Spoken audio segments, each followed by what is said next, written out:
हाँ जी, तो आ गए हैं 27 इंच वाले बेस्ट मॉनिटर्स। अब गेम्स खेलो, स्टडी करो या फिर ऑफिस वर्क, हर कैटेगरी के मॉनिटर्स इस वीडियो में मिल जाएंगे। चलिए, तो सबसे पहला मॉनिटर है BenQ की तरफ से। ये मॉनिटर मैं रेकमेंड करूंगा प्रोग्रामिंग के लिए या फिर ट्रेडिंग के लिए भी। ये मॉनिटर अच्छा रहता है जब बात आती है लंबे टाइम स्क्रीन के आगे रहने की। आंखों पर ज्यादा स्ट्रेस ना पड़े, इसके लिए BenQ ने एक स्पेशल सॉफ्टवेयर बनाया है, iCareU। इस सॉफ्टवेयर को इंस्टॉल कर लोगे तो ये आपको बताता रहेगा कि बहुत देर हो गई भाई, अब ब्रेक ले लो, पानी पियो और कमर सीधी कर लो। इसके अलावा जो लोग कोडिंग करते हैं उनके लिए एक अलग से कलर प्रोफाइल भी मिलती है। इसकी मदद से ब्लैक कलर और डार्क हो जाएगा, जिससे टेक्स्ट क्लियरली नजर आता है। इससे आंखों को आराम भी मिलेगा, खास करके जब अंधेरे में काम करने की जरूरत पड़ जाए। ये IPS पैनल वाला मॉनिटर है, यानी व्यूइंग एंगल में कोई दिक्कत नहीं आने वाली। कलर्स भी काफी वाइब्रेंट आते हैं इसमें, थैंक्स टू 99% sRGB।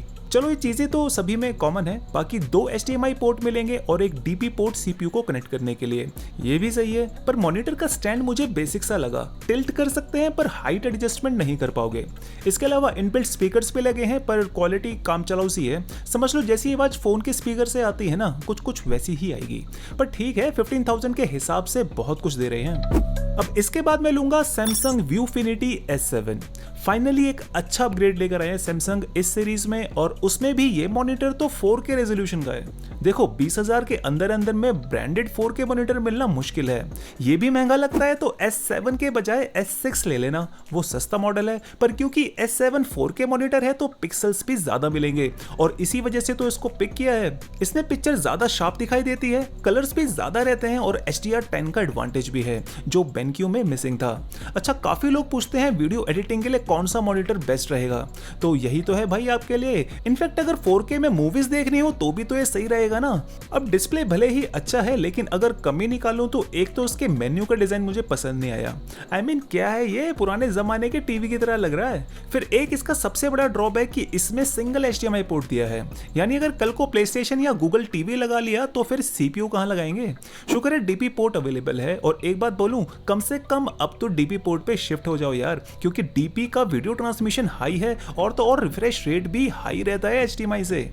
नहीं तो फिर 4K छोड़ो और सस्ता S6 मॉडल ही ले लो, उसमें 2 HDMI पोर्ट भी मिल जाएंगे और रिफ्रेश रेट तो वैसे भी हाई है S7 से। इसके साथ साथ पाइवट स्टैंड भी मिलेगा S6 मॉडल में, तो जैसे मर्जी घुमाओ, इसको कोई फर्क नहीं पड़ता। ठीक है ना। लेटेस्ट प्राइसेस चेक करने के लिए लिंक्स डिस्क्रिप्शन। चलो आगे बढ़ते हैं। नेक्स्ट मॉनिटर है डेल की तरफ से। ये मॉनिटर सबसे प्रीमियम दिखता है और एक्चुअली बाकियों से बेटर भी है, क्योंकि इसमें मिलता है PD चार्जिंग का सपोर्ट। जी हाँ, USB-C पोर्ट से फोन या लैपटॉप को चार्ज कर सकते हैं, और वो भी 65 वॉट्स की फास्ट चार्जिंग पे। देखो, आने वाले टाइम में यही नॉर्म होने वाला है, तो इस बात का ध्यान रखना। डेली यूज में USB-C पोर्ट बहुत काम आता है, और ये सिर्फ चार्जिंग ही नहीं करता, बल्कि HDMI DP पोर्ट की तरह वीडियो ट्रांसमिशन भी करता है। वैसे 2 HDMI पोर्ट्स लगे मिलते हैं इसमें, यानी HDMI में कोई कंजूसी नहीं है रे बाबा।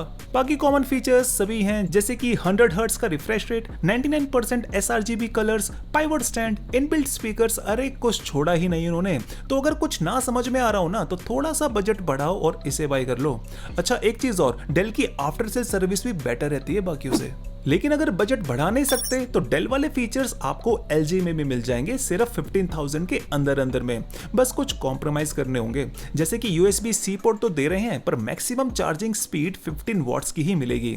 वैसे एक बात अच्छी है कि इस पोर्ट को डिस्प्ले के लिए भी यूज कर सकते हैं। आई नो सबको USB-C पोर्ट चाहिए नहीं होगा, मेनली तो मैकबुक एयर वालों को इसकी सबसे ज्यादा जरूरत पड़ती है। मैकबुक में USB-C पोर्ट्स ही लगे मिलते हैं ना, तो बेचारे जाएंगे भी तो कहाँ। विंडोज वालों को तो शायद USB-C की जरूरत होगी भी नहीं। और अगर ये बात सही है तो LG के बजाय BenQ ले लेना, क्योंकि BenQ में पिक्चर क्वालिटी बेटर मिलेगी LG से, प्राइस सेम है और वो इससे अच्छा भी दिखता है। प्लस HDMI पोर्ट्स भी 2 मिल जाएंगे BenQ में। ऑलराइट, चलिए अब बारी है गेमिंग मॉनिटर की। इसमें चीप एंड बेस्ट ऑप्शन है MSI का monitor. Top class build quality plus gamers के हिसाब से मेन्यू को डिजाइन किया हुआ है। और हाँ, मेन्यू को यूज करने के लिए 5-वे जॉयस्टिक नेविगेटर बटन मिलेगा, यानी एक ही बटन से मेन्यू के हर कोने में पहुंच जाओगे।